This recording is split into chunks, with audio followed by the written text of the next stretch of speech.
Comment se connaître soi-même? Effectivement, en n'ayant pas de feedback extérieur, en ne faisant pas d'auto-réflexion, ou bien en ne sortant jamais de sa zone de confort, eh bien il y a de fortes chances pour qu'on ne se connaisse pas réellement. Voyons donc dans cette vidéo comment se connaître réellement. Également, n'hésitez pas à télécharger mon guide sur les 30 hacks pour éradiquer définitivement le stress. C'est quelque chose que j'ai fait vraiment avec cœur, donc n'hésitez pas à le télécharger, c'est le premier lien en description. La première chose à faire pour bien se connaître, ça va être de faire de l'auto-réflexion. Moi, je conseille personnellement de pratiquer la méditation pour apaiser l'esprit et également favoriser une meilleure compréhension de soi. Également, je vous conseille de faire du journaling. Donc, écrivez vos pensées, vos émotions et vos expériences pour ensuite mieux vraiment les comparer, vraiment réfléchir à ça et obtenir des conclusions par rapport à ça. Et également, par rapport à l'auto-réflexion, je vous conseille de vous poser des questions un petit peu profondes, comme par exemple, qui suis-je vraiment? Quels sont réellement mes rêves et pourquoi? Ou bien, qu'est-ce qui compte le plus pour moi dans la vie? Avec ce genre de questions, du coup, vous allez un peu pouvoir plus vous cerner et apprendre un petit peu à vous connaître par la suite. Autre point très intéressant pour pouvoir un petit peu mieux se connaître, ça va être de sortir de sa zone de confort.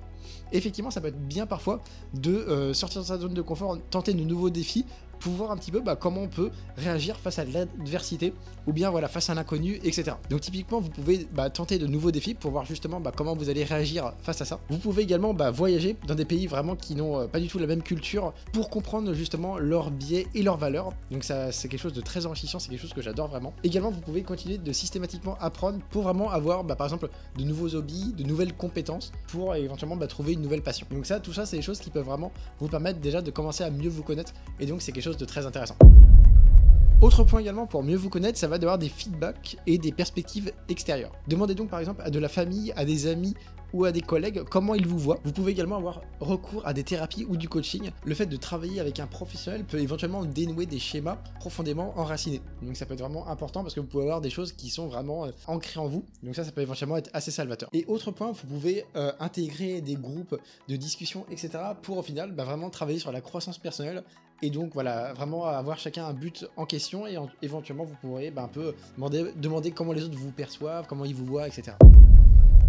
Autre point vraiment important pour mieux se connaître, ça va être de voir un petit peu la chronologie de sa vie, donc voir un petit peu en fait son chemin antérieur. Effectivement, comme ça vous pouvez voir un petit peu les leçons à en tirer par rapport à des expériences passées, donc voilà, si vous avez eu des moments assez marquants, etc., donc vous pouvez tirer des leçons par rapport à ça. Si vous êtes par exemple attaché au fait de savoir un petit peu les racines de la famille, etc., vous pouvez par exemple avoir l'arbre généalogique pour avoir éventuellement plus de connaissances de vous, de votre famille, etc.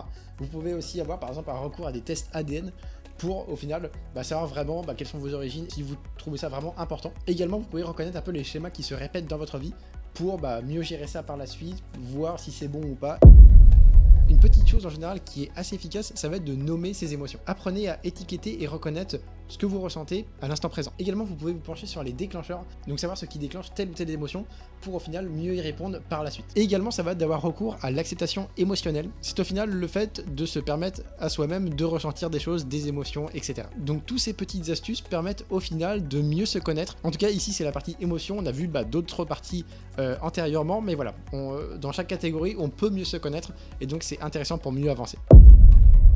Et dernier point de cette vidéo, ça va être de définir ses valeurs et objectifs. Et là au final, ici, on va essayer de vraiment mieux se connaître par rapport à ça et on va lister tout ce qui nous paraît important dans la vie, donc par rapport aux valeurs, et on va également noter tous les objectifs que l'on veut atteindre dans la vie. Donc là, on va mieux se connaître dans cette partie-là. Également, vous pouvez réfléchir à quelle vision vous avez de la vie, quelle est votre mission de vie aussi, à quoi vous aspirez. C'est important d'être au final aligné avec ça pour bien se sentir et au final pour mieux se connaître réellement. Et autre petite chose, ça va être de revoir un petit peu ça de temps en temps pour qu'en fait vos objectifs, vos valeurs, etc. restent toujours pertinentes dans le temps et que voilà, ne soient pas dépassés parce que éventuellement vous avez grandi et vous n'avez plus les mêmes objectifs qu'avant. Donc c'est important de revoir ça un petit peu plus tous les je ne sais pas combien de mois ou années. Voilà en tout cas pour cette vidéo, j'espère vraiment qu'elle vous a plu. Si c'est là, n'hésitez pas à un petit like, ça fait toujours plaisir pour moi, pour la chaîne, etc. Et puis moi je vous dis à bientôt. Salut!